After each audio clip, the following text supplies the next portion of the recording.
I want to fight him, bro, because he been tricking the boxing game for too long. He been tricking the boxing game for too long. He makes shit look good. He makes shit look better than what it is. The wait is finally over. After months of fan discussions, debates, and skepticism, the much-anticipated showdown between Tank and Keyshawn Davis is officially set to take place in late 2025 or early 2026. You are good. You are real good. But there's levels to this game, Keyshawn. Okay, we gonna talk about levels. Okay, just know it's levels. The boxing world is abuzz with excitement over this matchup, and it's easy to see why. Keyshawn Davis, exuding confidence, has described the bout as target practice against one of the sport's most formidable finishers. So far, he's lived up to his bold claims, delivering outstanding performances against every challenger he's encountered. Hey, Shakur, like I was telling Bud, it's either you or Keyshon's gonna get tanked, so the walls are closing in, so awesome. It's gonna be him, though. It makes sense. He's closer. Big brother first. With an impressive record of 11-0, including 8 knockouts, the 24-year-old Olympic silver medalist has been carving out a name for himself in the lightweight division. His unique blend of speed, technical precision, and resilience sets him apart. Standing tall at 5 feet 9 inches, he enjoys a notable height advantage over the compact and explosive Tank, who measures 5 feet 5 inches. But also, we gonna come back to Norfolk, man, so y'all don't forget about me. Y'all keep supporting DB3. But world title definitely gonna be next. 2025, we got big plans for everybody in the boxing world. Hey, Gervonta, knock. Keyshawn is confident that his height, reach, and diverse skill set will tip the scales in his favor, drawing parallels to the legendary 1964 bout between a swift, young Cassius Clay and the formidable heavyweight Sonny Liston.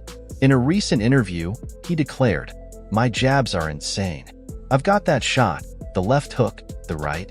My speed is unmatched. My defense is solid. I'm not saying Tank lacks skills, but I've got more weapons in my arsenal." Davis Keyshawn, this new guy, he's 140 pounds. He's not bad. Yeah. Keyshawn Davis. That's him right there, isn't it? Ooh, no, I thought he was. Ooh, there you go right here. Keyshawn approaches this fight with a clear vision, positioning himself as the technician and strategist capable of outsmarting and outlasting Tank. Still, he isn't underestimating the threat. We all know what Tank's got. He's got that one shot to knock you out, Keyshawn admits, acknowledging Tank's astounding record of 28 knockouts and 30 wins. He recognizes that even a brief lapse in focus against a fighter of Tank's caliber could spell disaster.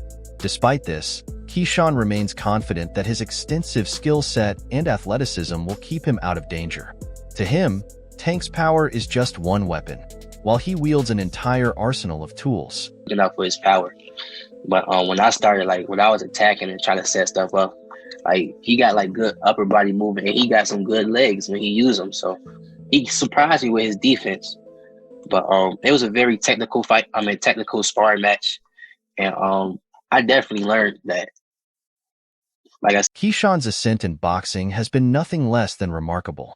His emphatic second-round knockout of Gustavo Lemos on November 8th was another pivotal milestone in his quest for greatness. Fully understanding the significance of each fight, Keyshawn recognizes that a commanding win over Lemos cements his status as one of the lightweight division's top contenders. With every triumph, he inches closer to his ultimate objective, stepping into the ring and triumphing over Gervonta Davis. I don't need you, bro. If you want to fight me, send me a contract, but if you don't, I'm going to be just as popular fighting you or not fighting you. I'm going to make my money fighting you or not fighting you. So don't get it twisted like I'm chasing after you. I'm not chasing you. Little dude, little dwarf, Oopa Loopa. Keyshawn's journey to the top has been anything but easy. Beyond his victory over Lemos, recent bouts have tested his resilience, particularly against a tenacious Mexican opponent who refused to yield. That fight demanded Keyshawn tap into his defensive prowess to maintain control, mirroring the intensity of his 2020 Olympic final against Cuba's Andy Cruz, a battle that pushed his mental toughness to its limits. These challenging encounters have been pivotal in shaping Keyshawn, refining his craft and reinforcing his confidence. Each step forward strengthens his resolve as he moves closer to the ultimate goal, a highly anticipated showdown with Gervonta Davis. prefer Tank Davis, the top guy. I would go for the top guy. If I could choose, I would choose Tank Davis. I would not Tank short it out. Tank is a great fighter. Hats off to Tank. I'm not even about to just do all that. Keyshawn's confidence in facing Tank is undeniably bold, with his remark about target practice against such a formidable opponent turning heads. However, Keyshawn is unwavering in his belief that he has earned the right to make such claims. He views Tank as a power-driven brawler, one who tends to start fights cautiously and faces difficulty against taller, longer opponents. Keyshawn is confident that his superior footwork, reach, and ability to control distance will throw off Tank's rhythm, pushing him into dangerous situations that could open the door for perfect counterattacks. Tank for sure got all the skill, all the ability in the world. Tank is one of the few fighters that I got real respect. When people see me fight Tank, they're going to witness me landing my shots with precision, Keyshawn asserted, painting a clear image of the upcoming battle. In his mind, he sees himself as the matador, with Tank playing the role of the bull, charging in, relying on that one powerful punch. However, Keyshawn has no intention of making it an easy contest. He's ready to move, jab, and slip, making Tank pay for every aggressive step he takes. Boxing fans love a strong analogy, and Keyshawn doesn't shy away from drawing comparisons between himself and the sport's greatest legends. Made you want to fight Frank Martin. Tank, if you saying out your own mouth, Frank is ass, okay. He likens himself to Cassius Clay facing off against Sonny Liston, the younger, faster technician who will outwit and outmaneuver the more powerful brawler. It's a daring comparison, but Keyshawn's performances in the ring back up his confidence.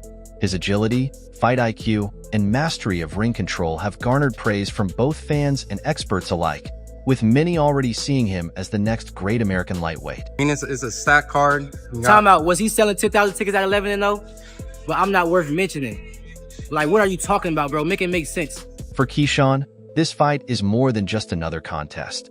It's a chance to display his talents on the biggest stage and prove that he deserves a place among boxing's legends. Much like Clay Jr. versus Liston, which was a defining moment in the sport, Keyshawn sees this fight as a turning point. "I'm ready to be part of that shift," he declares, fully aware of the historical weight his words carry. Despite the pressure, he's prepared to rise to the occasion and carry that responsibility with confidence. You know what I mean? Just given the opportunity, that's all it is. You got two little brothers that is closing on Tank. You know, one of them gonna get him. One of them gonna get him. Yeah. It's gonna be a great night of boxing when they do. While Keyshawn remains fully focused on preparing for his upcoming fights, Tank has been keeping himself busy with some social media sparring. Recently, Tank took to X to mock Floyd and Kid Austin Schofield, the WBA's #2 lightweight, after Schofield's win over Rene Tielis Heron. Schofield, who had an awkward moment in his corner that led to him hitting the canvas, became the target of Tank's taunts, with the champion posting, "Head off and stop letting your dad cut your hair." Schofield fired back, saying, "You can be next," signaling his readiness for a fight with the unbeaten Tank. Fans are loving the drama, as Tank's public exchanges continue to keep the lightweight division buzzing. However, Keyshawn isn't distracted by the sideshow. He's made it clear that his focus is solely on the fight. "I'm here to fight, not tweet," he stated. "Let Tank talk. When he's done, I'll be ready." The confirmation of Keyshawn's fight with Tank marks a pivotal moment for the lightweight division. Tank is set to defend his title against Lamont Roach in January, while Keyshawn continues to solidify his case for a title shot. The timeline is shaping up for a monumental clash by late 2025 or early 2026. For Tank, a win would further cement his legacy as one of boxing's elite. For Keyshawn, it's his chance to announce himself as the sport's future. Keyshawn isn't content to be just another contender. He aims to become the new face of boxing. In Tank, he sees the perfect opponent, a dangerous, respected champion who represents everything he's been working toward. Keyshawn knows that defeating Tank would launch him into superstardom, but he's not taking the fight lightly. Tank's a legend, but even legends can be beaten. Teofimo been doing a lot of talking lately, so hey, I go up to 140 and fight Teofimo. What's up? Get this win tonight. Teofimo, you already know how I'm coming. You and your father. So let's set it up. Let's set it up. I'll come straight to 140. As much as fans are eagerly anticipating a fight between Keyshawn and Tank, there's a chance we might see a rematch between Gervonta, Tank, Davis, and Ryan Garcia instead. The buzz surrounding a potential rematch is undeniable, with both fighters' names currently more electrifying than ever. Their 2023 encounter was a thrilling spectacle, becoming one of boxing's most significant cross-promotional events in recent years. Both men risked their undefeated records, and the fight delivered. Tank floored Garcia in the second round and finished the bout with a devastating body shot in the seventh, securing a knockout victory.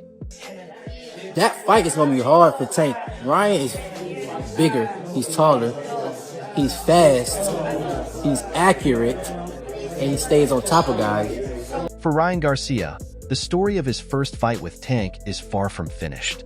Since hitting the canvas that night in April, Garcia has been vocal about the factors he believes impacted his performance. He points to the 136 pounds catch weight and the rehydration clause as key reasons he couldn't enter the ring fully prepared. At least, that's his argument. Now, with a potential rematch on the horizon, Garcia's confidence is growing, fueled by the belief that under more favorable conditions, he could emerge victorious. The original bout came with unusual stipulations. Both fighters were required to weigh in at 136 pounds, 1 pound over the lightweight limit, and Garcia was restricted by a rehydration clause, limiting him to a 10 pounds weight gain by fight night. These conditions, set by Tank's camp, have become central to Garcia's post-fight analysis, with him claiming they drained his energy and put him at a significant disadvantage. Like I said before, every time he has came to me, when I say who you want to fight, it doesn't matter. So he don't pick and choose. So if y'all want to criticize anybody, criticize me, or criticize Leonard Ellaby, or criticize whoever, but don't criticize the fighters. The fighters. Oscar de la Hoya, Garcia's promoter and a former world champion himself, had expressed concerns about the rehydration clause before the fight even took place. Initially, de la Hoya was against Garcia accepting such conditions, but he ultimately respected his fighter's decision to step up to the challenge. Recently, however, he spoke candidly about the possibility of a rematch, admitting, "Does Ryan beat Tank if he doesn't have the rehydration clause? I don't know. I just do not know. Tank is very skillful. He's a beast." We gotta run back. Hey, look, De la Hoya's comments underscore the immense respect Tank has earned within the boxing community. Gervonta Davis isn't just known for his power. He's a tactician, a fighter who adapts to his opponents and has a ruthless killer instinct that has catapulted him to stardom. De la Hoya recognizes these qualities, and while he firmly believes in his fighter, he also understands the monumental challenge Garcia faces in a potential rematch. Since their first encounter, Tank has only strengthened his position as one of boxing's elite. You mean to tell me Ryan Garcia's team let him get in the Tank fight with an injured rib? Now, y'all think I'm making that up? Foul on his team. Listen to this. I touched from God. Yeah. Hit that rib. After defeating Garcia, Tank was crowned the WBA lightweight world champion and quickly made his mark by defending that title with a brutal knockout of Frank Martin, adding another impressive highlight to his growing reel. Next, Tank is set to face Lamont Roach Jr. in December, where he is expected to demonstrate the same relentless ferocity that has become his trademark. While Tank has always let his fists do the talking in the ring, he hasn't been hesitant to engage in verbal exchanges with potential opponents on social media, keeping the buzz around his career alive. It's over for this guy. Give him a year, 2 or less. No discipline, no dedication. He showed y'all on All Access, and it went right over y'all head. Recently, Tank has been exchanging barbs with fighters like Floyd and rising lightweight star kid Austin Schofield. However, Garcia seems to have earned a special place in Tank's sights, and the sentiment is mutual. For both fighters, a potential rematch would mean more than just settling a score. It would be a bold statement. Since his loss to Davis, Garcia has moved up to 140 pounds, believing that the super lightweight division suits his frame and style better.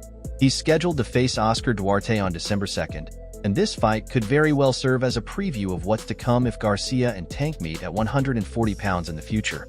Who did Tank fight that he didn't even weight train or make them move up and weight? But I'm talking about the last kind of ish dog he fought was Pedraza. After that, Garcia's confidence is unmistakable, as he's been vocal about what he perceives as Tank's weaknesses, particularly his tendency to rely on counterpunching and his relatively low punch output, areas Garcia believes he can capitalize on in a rematch. Tank's good, but he's not better than me. I don't care that he beat me, Garcia declared in a recent interview with Boxing News, dismissing his loss as a result of the catchweight and rehydration clause. He even went so far as to describe the stipulations as borderline cheating. Garcia's message is clear. With different conditions, he's confident the outcome would be entirely different. Ryan, he's crazy. He's crazy. Talk about rematch. He said I was the best at 135 to 42. He said that. Say he won't fight me again. Along with his renewed confidence, Garcia has been vocal about other fighters he believes could defeat Tank. He's firmly stated that both Devin Haney and Shakur Stevenson, two highly skilled lightweights, would also have the upper hand against Davis. I'll beat him next time. Somebody's going to beat him. Devin Haney would beat him. Shakur would beat him, Garcia proclaimed. His words carry a tone of defiance, and perhaps even a hint of vengeance, as he seeks to rewrite his narrative with Tank and prove his own potential in the ring. It's just, you know, if somebody did you like that, you want to take it because I did that already. I tried to do it fair. I tried to. Their first fight didn't just make headlines for the knockout. It became a spectacle that transcended boxing, drawing mainstream attention and breaking pay-per-view records. Fans witnessed two young, undefeated fighters, one from Mayweather Promotions and the other from De La Hoya's Golden Boy Promotions, come together in a rare instance of cross-promotional collaboration. The bout was a perfect storm of high stakes, intense build-up, and raw talent, with each fighter bringing his own loyal fan base, making it one of the most talked-about events in recent boxing history. Just one. I just need this one. Trust me. The left hook. I only need one too.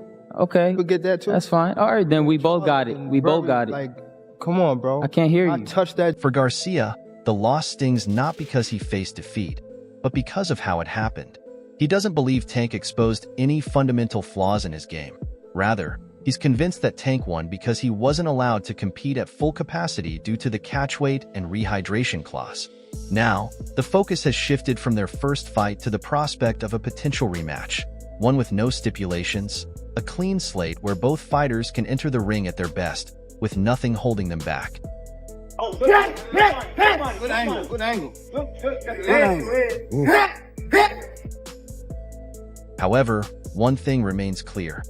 Keyshawn might not be ready to match Tank's skills just yet, but fortunately for him, he has a fight that could make the showdown happen sooner, and that fight is against Andy Cruz.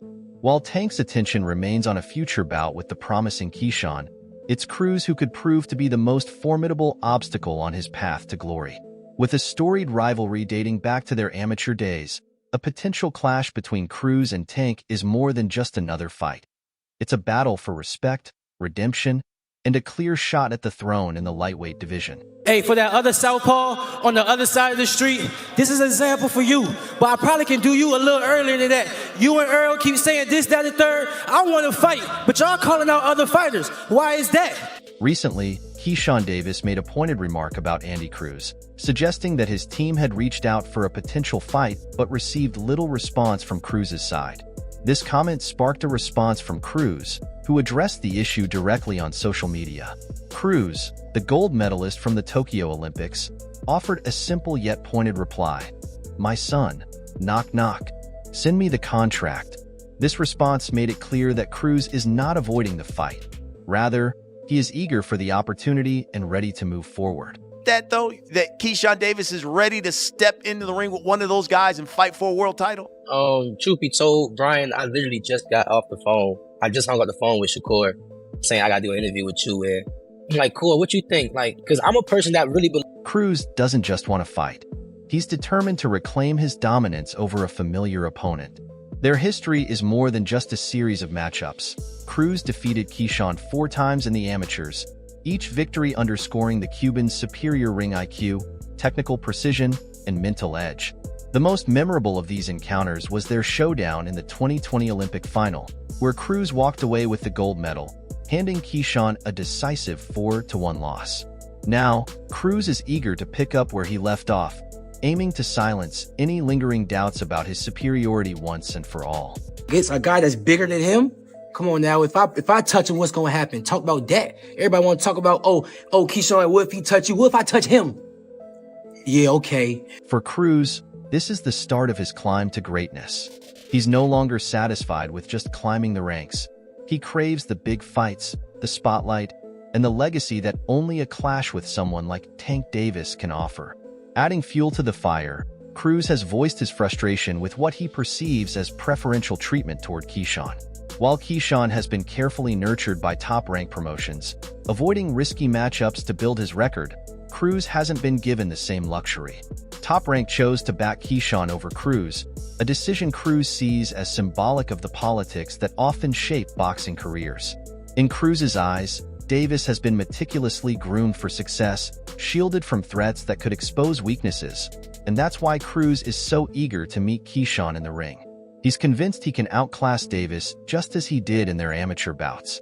This protective strategy by Top Rank is a familiar one in boxing, where promising prospects are often shielded from high-risk opponents to preserve their undefeated records.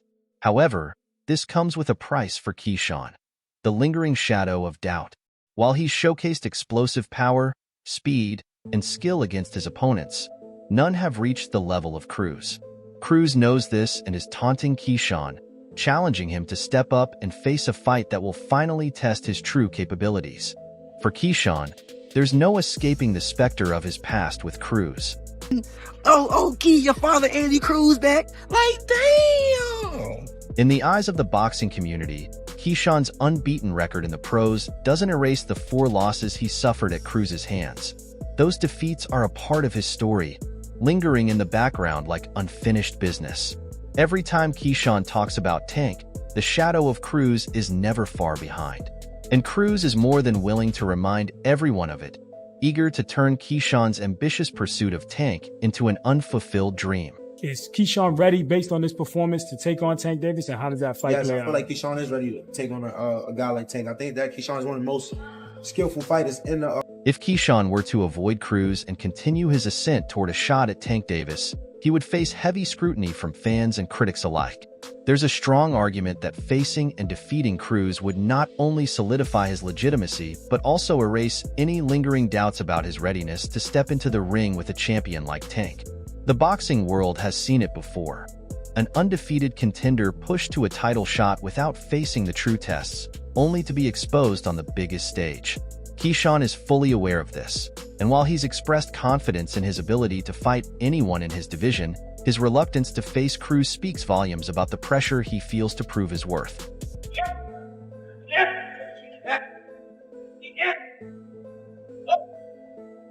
With Keyshawn supported by Top Rank and Cruz backed by Matchroom, the promotional politics surrounding this fight could become a challenge. But one thing is undeniable: the demand for this matchup is intensifying. A significant number of fans are eager to see Keyshawn and Cruz face off first. If Keyshawn emerges victorious, many would consider it a statement that he's truly elevated his game. What's your take on this? Drop your thoughts in the comments, and make sure to like and subscribe for more updates.